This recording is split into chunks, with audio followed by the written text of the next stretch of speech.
Okay, we are in Lessons from James, which is the title we have given to this series of sermons based on the epistle or letter of James. And today's title is a question, and the question it is, are you religious? So we're going to be dealing with that today. Nosotros estamos en la serie de mensajes basados en la epístola o carta de Santiago y le hemos llamado a esta serie Lecciones de Santiago. Hoy nos toca la octava lección y el título es una pregunta para ustedes. ¿Es usted religioso? Así es que vamos a tratar de ese tema en esta mañana, pero primero vamos a leer la palabra de Dios. Estos dos versos que vamos a utilizar van a ser la base para el mensaje de este día. So we're going to be reading the Word of God from James chapter 1 verses 26 and 27, and that is going to be the basis for the sermon today. So Glenn is going to help us the reading in English, and then the rest of us will read after that in Spanish. If anyone among you thinks he is religious and does not bridle his tongue, but deceives his own heart, this one's religion is useless. Pure and undefiled religion before God and the Father is this, to visit orphans and widows in their trouble, and to keep oneself unspotted from the world. Leamos ahora en español. Si alguno se cree religioso entre vosotros y no refrena su lengua, sino que engaña su corazón, la religión del tal es vana. La religión pura y sin mácula delante de Dios el Padre es esta: visitar a los huérfanos y a las viudas en sus tribulaciones y guardarse sin mancha del mundo. So as we touch on this subject from James, it comes the word religion and religious. And as I said, the title it is, Are You Religious?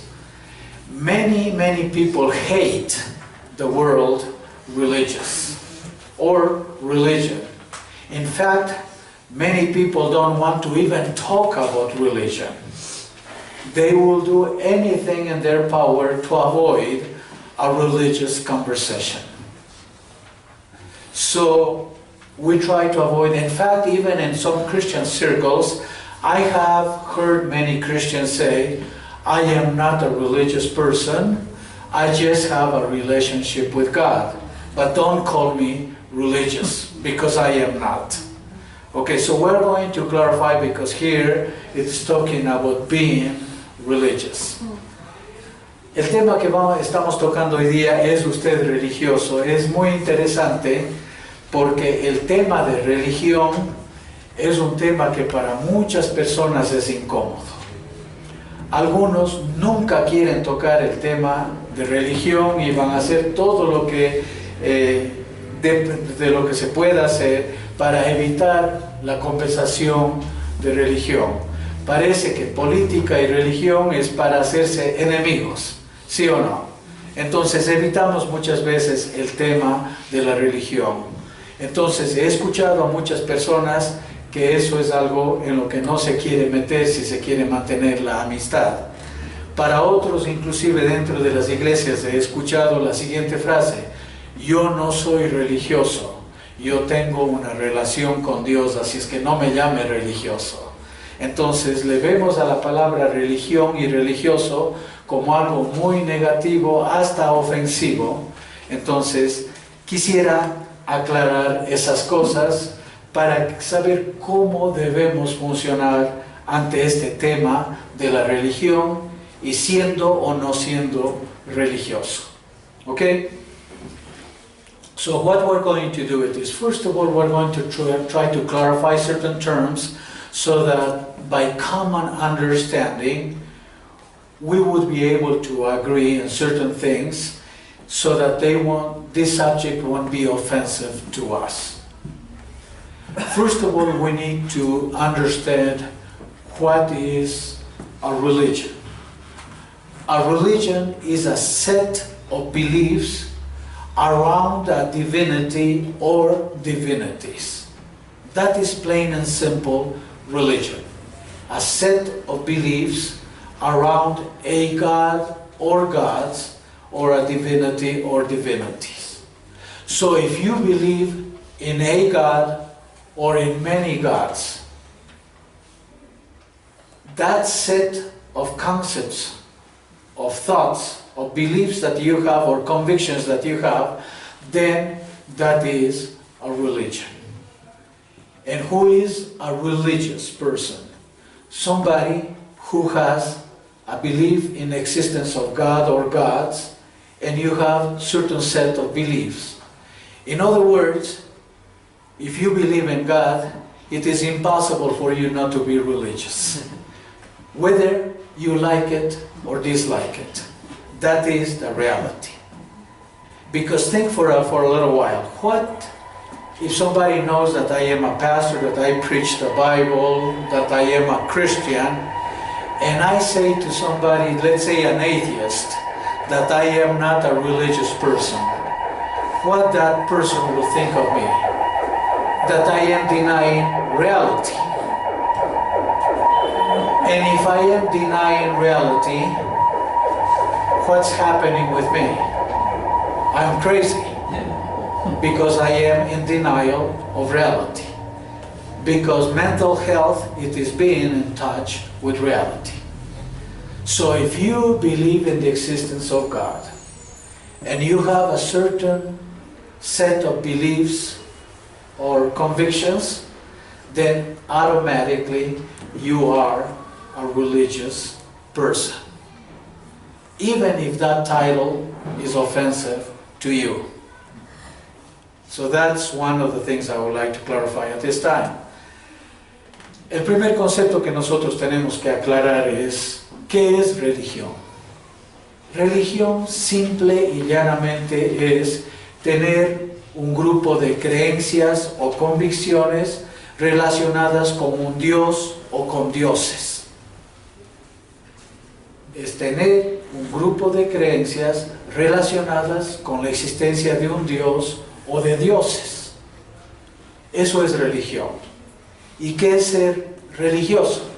Religioso es tener esas convicciones, esas ideas, esas doctrinas o enseñanzas relacionadas con un Dios. Entonces, si usted es una persona que tiene una creencia en un ser superior, en Dios o en unos dioses, y tiene ciertas ideas y convicciones sobre eso, usted es automáticamente religioso o religiosa, aunque le disguste el título. Entonces, si usted ha estado pensando ser cristiano y pensar que no es religioso, es un absurdo.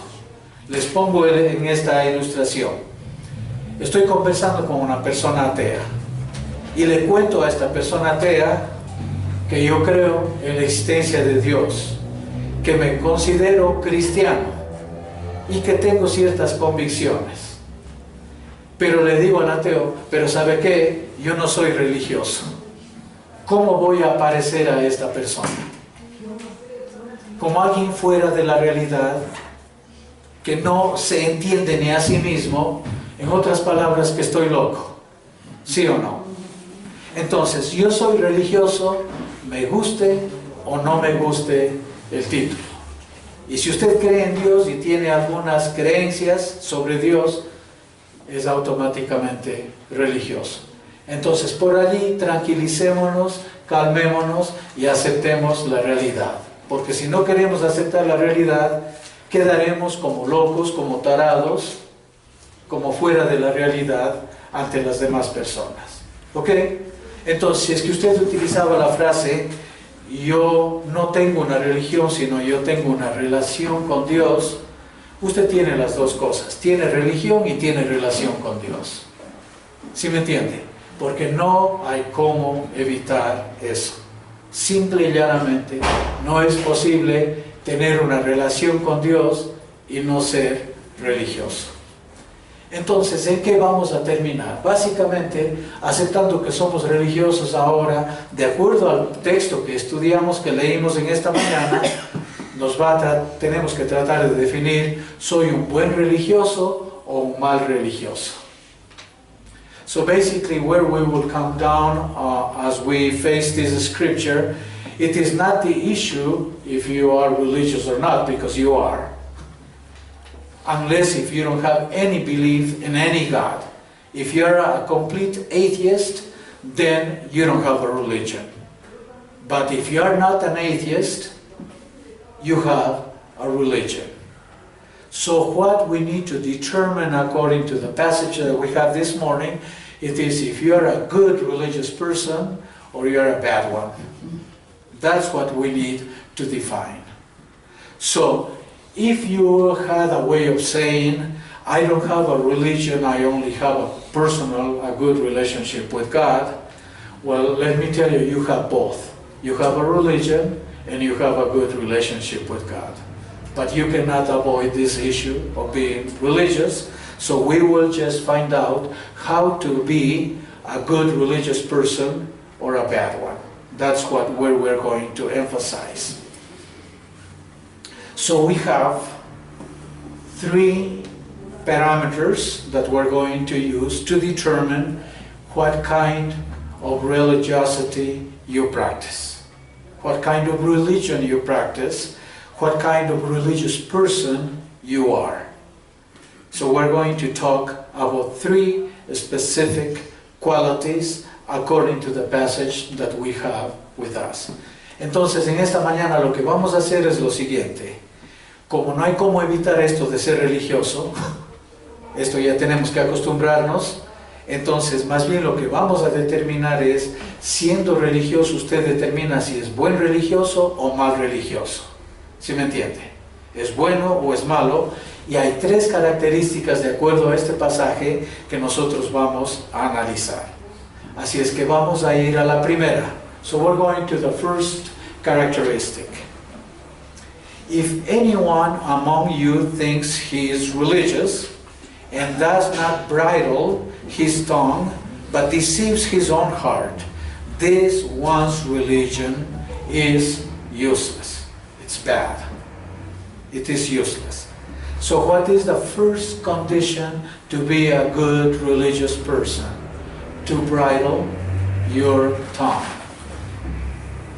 When do you use a bridle? Because I'm sure you are not wearing one today.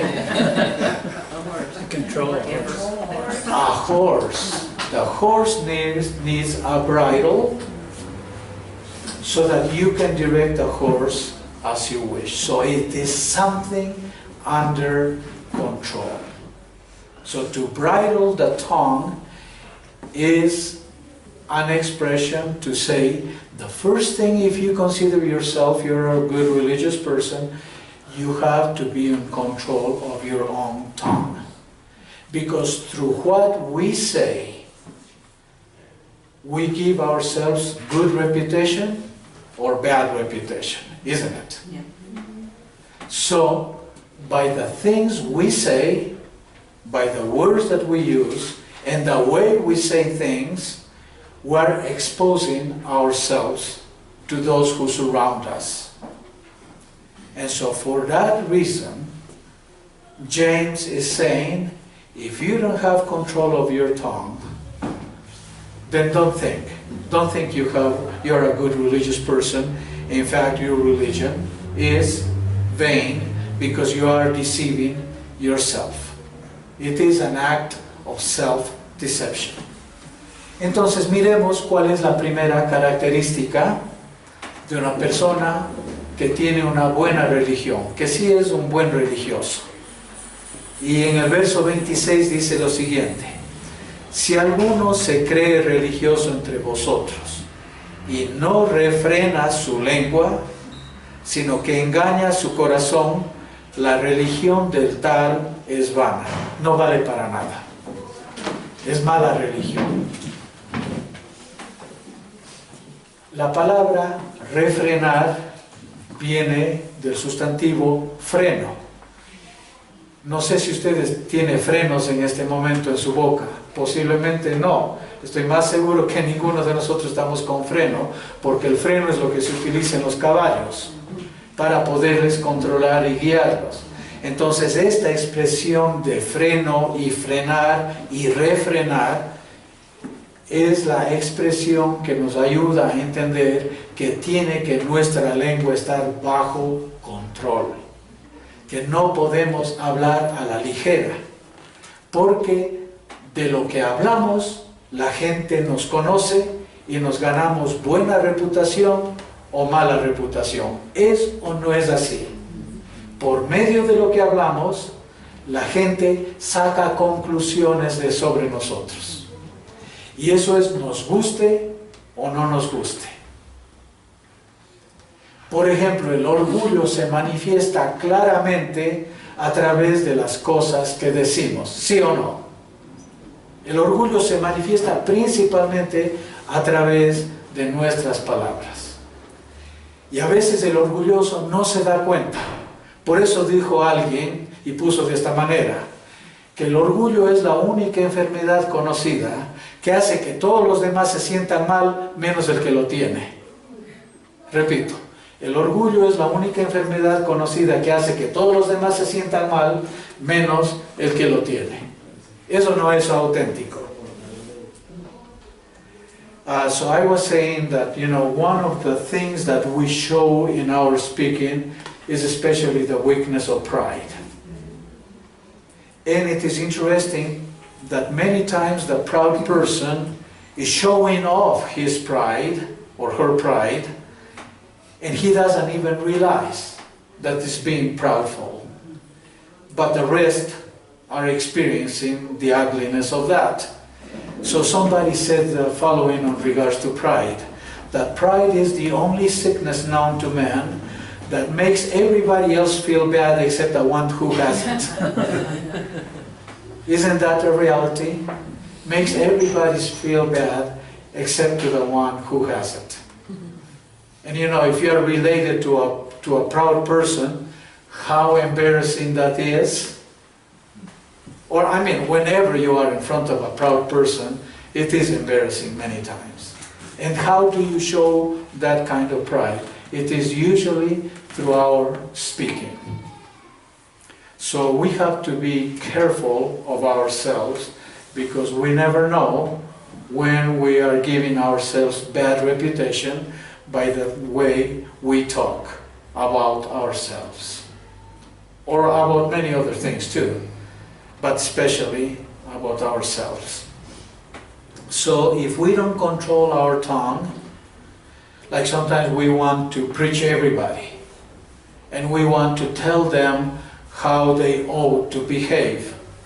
And then we become judgmental with our words, and then we try to impose our opinions, our beliefs on others. That is an easy way to build up walls with other people, isn't it? So we have to be very careful in order that through our speaking we would be respectful to others, and that we won't diminish other people in front of us, isn't it? So, if we can control our tongue, in other part of the letter of James it says, we can control everything.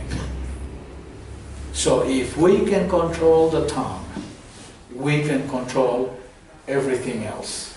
Because controlling the mouth, controlling our tongue, it is discipline at its best. Because if we can control what we say, and we're careful with that, and we're wise with that, then we are giving ourselves good reputation. Otherwise, we're digging our own graves, aren't we? Así es que a través de lo que nosotros hablamos, si nosotros podemos controlar nuestra propia lengua, más adelante en la misma carta de Santiago dice, el que puede controlar su lengua, puede controlar todo su cuerpo. Entonces, la disciplina más grande por la que tenemos que comenzar es el control de nuestra propia boca, de nuestra propia lengua, de nuestras propias palabras. Si no comenzamos por allí, realmente no hay disciplina en nuestras palabras. Porque con nuestras palabras hacemos mucho daño.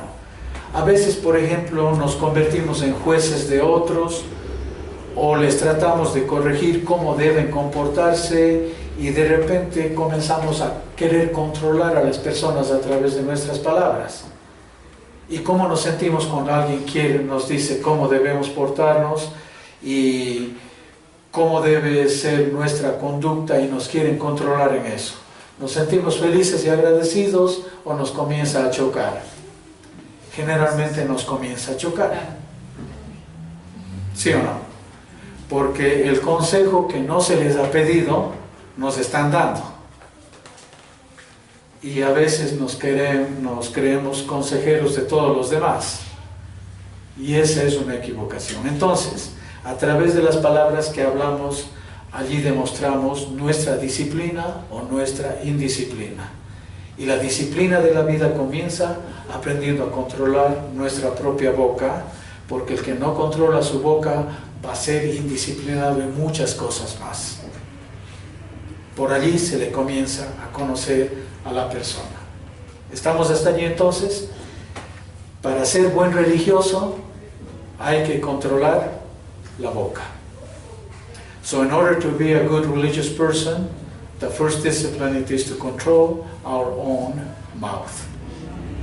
If we become wise in that area, then believe me, you will be wise in many other areas. But if you are not wise in your mouth, there will be many other areas where you will be weak or undisciplined. What is the next one? Let's read what it says. Verse 27. Pure and undefiled religion before God and the Father is this, to visit orphans and widows in their trouble. Pure and undefiled religion before God and the Father is this, to visit orphans and widows in their trouble. So, God has a special heart for widows and orphans. And why is that? Let's go a little bit to the context in Jesus' time and the disciples' time. Because usually women were illiterate. Women stayed usually at home, most of them. So when the husband died, they were not protected anymore. They were not trained with skills, to find their jobs like women do nowadays. But in those days, women had very limited access to training, to learning different kinds of skills. Knowledge was not abundant in those days for women in general. So when they became widows, when they lost their husbands, that was their only dependency. And they lost them, actually, everything because of that. So widows was, in the social status in those days, the people with most need than anybody else. And then the orphans. Now, here in Spanish, we have two kinds of orphans. Orphans that have lost just one of the parents, and orphans that have lost both parents. If I am correct in English, more orphans, it is the ones that have lost dad and mom. So there is a misunderstanding about orphanage in the Spanish language because of that. I just wanted to clarify on that one. So orphans were kids with no parents, no protection, no support, nobody responsible for them. So they were the other victims in society that were lacking literally everything. So because those were the two types of most vulnerable people in society, Jesus made an emphasis, and in this case James also makes an emphasis on widows and orphans, because they were the epitome of need in society. But basically this is a picture of anybody in need that have become helpless, that needs so much attention, protection, and provision. So in this way, because they are using two titles here, widows and orphans, basically in the context we can check nowadays, it is everybody in dire need. That is the emphasis that will be for us applying to nowadays the scripture. It will be that way. Anybody in dire need, whether it would be the elderly, whether it would be widows, whether it would be orphans, or anybody else that in society is lacking everything. So the expectation of a good religious person it is that we should be fulfilling the needs of these people. Vamos a ir ahora a la segunda característica de lo que es una persona que tiene una buena religión. Y en el verso 27 dice lo siguiente: la religión pura y sin mancha o sin mácula delante de Dios el Padre es esta: visitar a los huérfanos y a las viudas en sus tribulaciones. Permítame repetir: la religión pura y sin mácula delante de Dios el Padre es esta: visitar a los huérfanos y a las viudas en sus tribulaciones. Tenemos que aclarar algunos conceptos de acuerdo al contexto, cómo era esta situación en el tiempo de Jesucristo y en el tiempo de los apóstoles. Un huérfano no se consideraba alguien que perdió a su papá o a su mamá, sino huérfano era considerado aquel que perdió a padre y madre. En otras palabras, estaba solo en este mundo, sin protección, sin provisión y sin cuidado. Eso era un huérfano. Y las viudas en ese tiempo tenían otra situación comparada con muchas viudas en nuestros tiempos. La viuda típica del tiempo de los apóstoles era aquella mujer que perdió a su marido, pero ni siquiera era una persona estudiada porque no había la educación para las mujeres. Entonces eran mujeres analfabetas. No fueron entrenadas en ninguna otra cosa más que las necesidades de la casa. Entonces eran sumamente limitadas a lo que podían hacer, y sin el amparo del esposo en esa estructura social, realmente la necesidad era demasiado grande. No tenían ni qué comer, ni con qué sostener a sus hijos. Entonces la situación era increíble. Y los huérfanos, como les digo, desamparados, sin padre, sin madre, sin quien velara por ellos. Entonces, ¿por qué está utilizando solamente estos dos títulos Santiago? Porque eso era lo más pobre y necesitado que se podía experimentar en la sociedad en esos días. Así es que si nosotros traemos la palabra de Dios a nuestros tiempos, nuestra aplicación sería que nosotros tenemos que velar o que suplir o que cuidar a todas las personas que están en la indigencia. Personas que no tienen lo necesario para subsistir, no para vivir, sino para subsistir, para sobrevivir. Esa sería la obligación de un buen religioso cristiano. No como una opción, una sugerencia que nosotros deberíamos velar por esas personas, sino como mandamiento. Porque dice, la religión pura, mácula significa mancha, y sin mancha, delante de Dios el Padre es esta: visitar a los huérfanos y a las viudas en sus tribulaciones. En otras palabras, visitar o ayudar o apoyar al indigente en medio de su situación, en medio de su tribulación. Pero no como una hazaña que estamos haciendo, sino como una obligación cristiana. ¿Sí me entiende? Es obligación cristiana, no es un favor especial que estamos haciendo. Eso se espera que hagamos eso nosotros, si es que decimos que somos buenos religiosos. Y como ya dijimos al principio, somos religiosos. No podemos escapar de ese título. Entonces se espera de nosotros que vamos a ser los que velan por el necesitado, por el afligido, por el que está en la última. ¿Sí me entiende? Entonces, esa es la segunda característica. La primera fue que controla su lengua.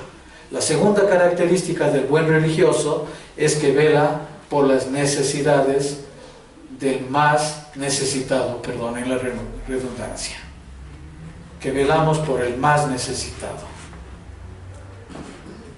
And there is a third characteristic, and that we can see in the second part of verse 27, where it says, and to keep oneself unspotted from the world.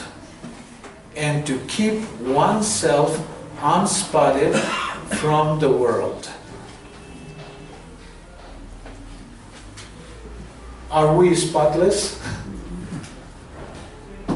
Then why is he saying that we should be unspotted? If it is not possible for us as Christians to be perfect, to be unspotted. So why is he asking something that is not possible?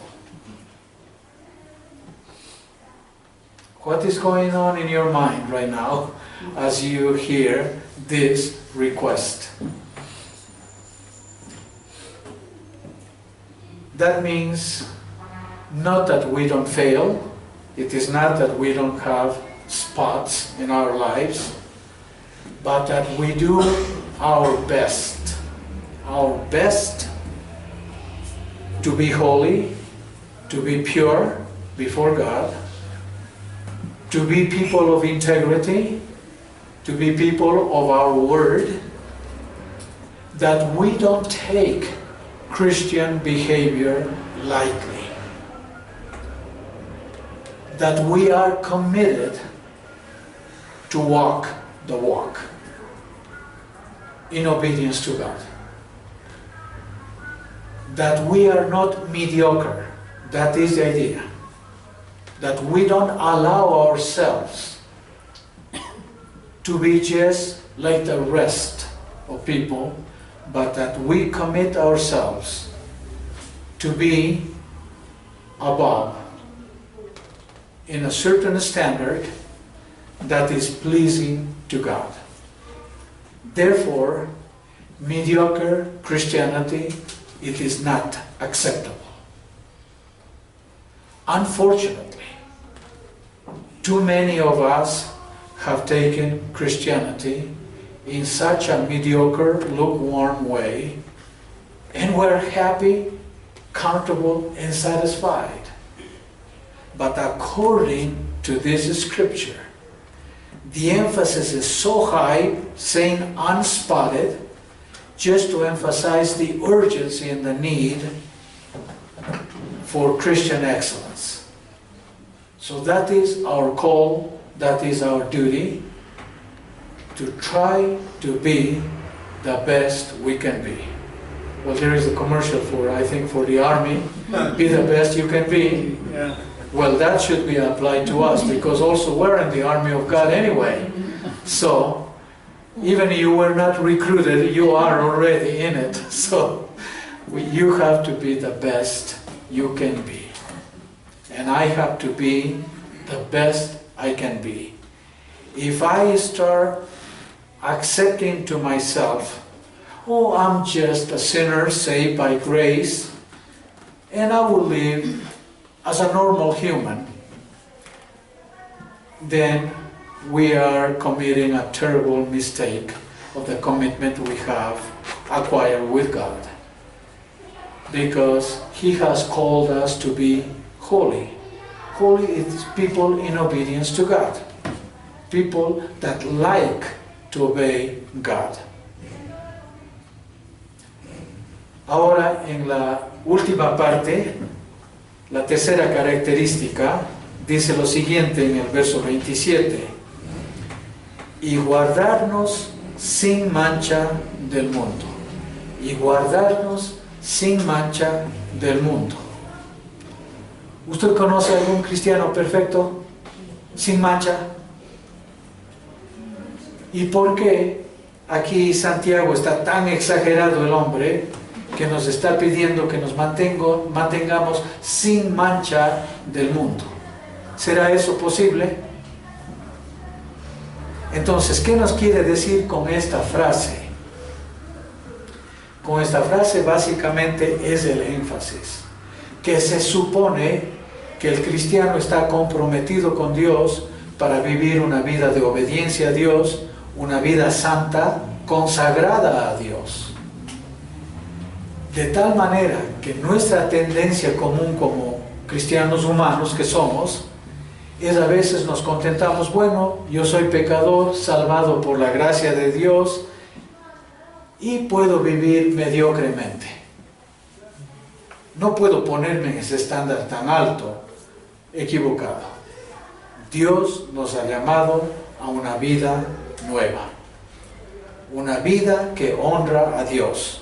No es que no fallemos y no es que no tengamos manchas, pero se supone que el llamado de Dios es un llamado altísimo a servirle a Él, a obedecerle a Él, de tal punto que mediocridad no es aceptable. Nosotros somos los que a veces nos queremos aceptar la mediocridad por conveniencia, porque así es mucho más fácil y no nos ponemos un estándar alto a nosotros y no queremos que nadie dependa de nosotros y nos pongan en un nivel alto. Pero el hecho de llamarnos cristianos, y quiero hacerles de acuerdo, en Antioquía, donde Pablo estableció la iglesia, les pusieron de apodo a los seguidores de Jesucristo la palabra cristiano, que significa pequeños cristos o chiquitos cristos. Entonces se supone que nosotros debemos reflejar al verdadero Cristo. ¿Sí me entiende? Solamente por el título cristiano estamos llamados a reflejar a Jesucristo en nuestras vidas. Y por esa razón, nuestro comportamiento no puede ser paralelo o igual al mundo que nos rodea. Tiene que ser nuestro estilo de vida superior, muy superior al estilo del mundo. Ese es el llamado que tenemos de Dios. Entonces, si es que usted se ha estado dando unas vacaciones en estos tiempos para vivir mediocremente el cristianismo, quiero que sepa, y le digo sinceramente y con todo el corazón, está equivocado, está equivocada. El cristianismo es un llamado a tiempo completo para vivir en excelencia, no que no fallemos, no que no nos equivoquemos, pero nuestra ambición de vivir al estándar de Dios, esa debe ser una prioridad para nosotros. Estamos llamados a ser cristianos a tiempo completo, no a tiempo parcial. I was saying, that we are called to be Christians on full-time basis. This is not a part-time job. It is a full-time job, 24/7. And that is the standard that we need to acquire in our hearts, in our minds, and in our wills in order to be the kind of good religious person that will show a testimony to this world and that would glorify God. Remember, after all, that is our mission, to glorify God in everything that we are and everything that we do. So that is being religious. So if you came with a dislike for the term religious, you better start embracing that word and be a good religious Christian. Be a good religious Christian. Entonces, que usted vino en esta mañana con un poco de desdén, de disgusto por el término religioso, más bien abrace ese término hoy día, simplemente propóngase ser, por la gracia de Dios y por el poder de Él, un buen cristiano religioso. Un buen cristiano religioso. Eso es lo que nos toca ser. So what now? This is something that we need to ponder and see what kind of religious person I am, what kind of testimony I'm giving to those around me and what I'm going to do about it. Because if we don't apply to our lives what James wrote to us, then we would be wasting the Word of God.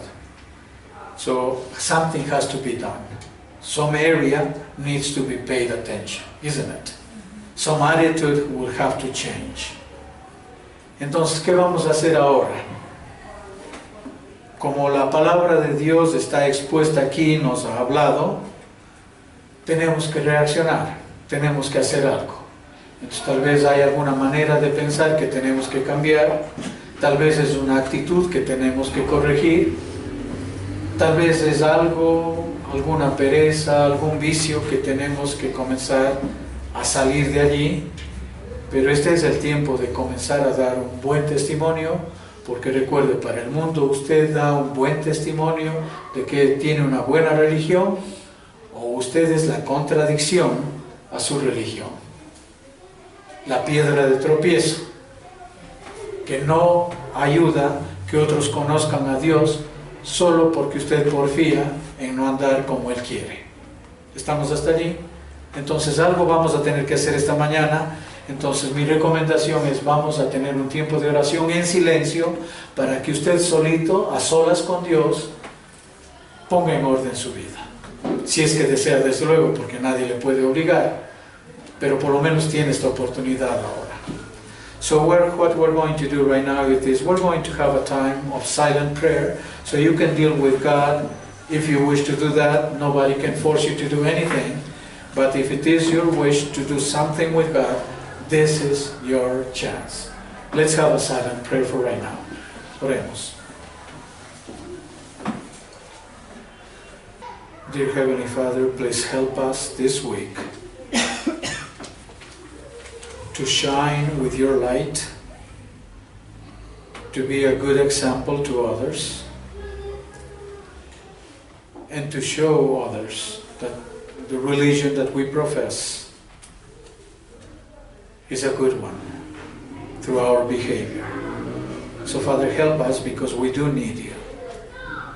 Apart from you, we can do nothing. So Father, help us this week. Querido Dios, ayúdanos en esta semana a brillar con tu luz, a dar buen ejemplo a los demás y ayudar a que vean en nosotros una religión pura como tú nos has mandado. Necesitamos de tu poder, de tu fuerza, de tu gracia para poder hacer eso en esta semana. Así es que, Señor, acompáñanos y ayúdanos. Te pedimos todo esto en el bendito nombre de Cristo Jesús. Amén.